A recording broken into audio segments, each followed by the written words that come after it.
National ಕಾಲೇಜ್ನ choose ಮಾಡಿದ್ದು ಯಾಕೆ ಅಂತ ಹೇಳಿ? ಬೇಸಿಕಲಿ ನ್ಯಾಷನಲ್ ಕಾಲೇಜಿಗೆ ಜಾಯ್ನ್ ಆಗಬೇಕಂದಿದ್ದು ನಮ್ಮ ತಂದೆಯವರ ಆಸೆ ಮತ್ತು ಅವ್ರ ಡ್ರೀಮು. ಇದೇ ಸ್ಕೂಲಲ್ಲೇ ನಮ್ಮ ತಂದೆ SSLC ಮಾಡಿ ಮತ್ತು ಅವರು ವರ್ಕ್ ಫೀಲ್ಡಿಗೆ ಅಂತ ಹೇಳಿದ್ರು. ಈ ಕಾಲೇಜಲ್ಲಿ ಸೇರಿಸಿ ನನ್ನ ಮಗನ ಒಬ್ಬ ದೊಡ್ಡ ವ್ಯಕ್ತಿ ಮಾಡಬೇಕು ಅನ್ನೋದು ಅವ್ರ ಕನಸಾಗಿತ್ತು. ನಾನು ಇಲ್ಲಿ ಜಾಯ್ನ್ ಆದೆ.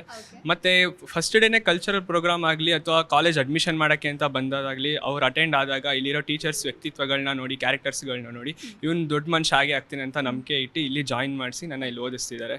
ಅವ್ರ ನಂಬಿಕೆ ಮೇಲೆ ನಾನು ಇಲ್ಲಿ ಕಷ್ಟಪಟ್ಟೋತೀನಿ.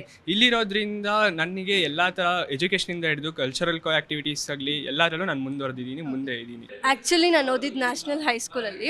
ನಂಗೆ ಕನೆಕ್ಟ್ ಇದೆ ನ್ಯಾಷನಲ್ ಕಾಲೇಜ್ ಮತ್ತು ನ್ಯಾಷನಲ್ ಹೈಸ್ಕೂಲ್. ನಾನು ನ್ಯಾಷನಲ್ ಹೈಸ್ಕೂಲಲ್ಲಿ ಓದಬೇಕಾದ್ರೆ ನಾನು ಜಾಸ್ತಿ ಲೈಕ್ ಇಂಟರ್ಸೆಕ್ಷನ್ ಆಗಿರ್ಬೋದು, ಕಾಲೇಜ್ ಇಂಟರ್ಸೆಕ್ಷನ್, ಕಾಲೇಜಲ್ಲಿ ಗೆದ್ದಿರೋದಾಗಿರ್ಬೋದು ನಾನು ತುಂಬ ನೋಡಿದ್ದೀನಿ. ಆಮೇಲೆ ಕಲ್ಚರಲ್ ಆ್ಯಕ್ಟಿವಿಟೀಸಲ್ಲಿ ತುಂಬ ಹೈ ಇದೆ ನ್ಯಾಷನಲ್ ಕಾಲೇಜ್, ಮತ್ತು ಹಾಗೆ ಅಕಾಡೆಮಿಕ್ಸಲ್ಲಿ ಕೂಡ. ಹಾಗೆ ಇಲ್ಲಿ ಬಂದು ಕೂಡ ತುಂಬ ಖುಷಿಯಾಗಿದೆ. ಯಾಕಂದರೆ ಟೀಚರ್ಸು ಅವ್ರು ಹೇಳ್ಕೊಡೋದಾಗಲಿ, ಇನ್ನೊಂದು ನಮ್ಗೆ ಅರ್ಥ ಆಗಿಲ್ಲ ಅಂದರೂ ಕೂಡ ಇನ್ನೊಂದು ಸಲ ಹೇಳ್ಕೊಡೋದಾಗಲಿ, even they did not hesitate ಮಾಡಲ್ಲ, ಹೇಳ್ಕೊಡ್ತಾರೆ. So I am so happy.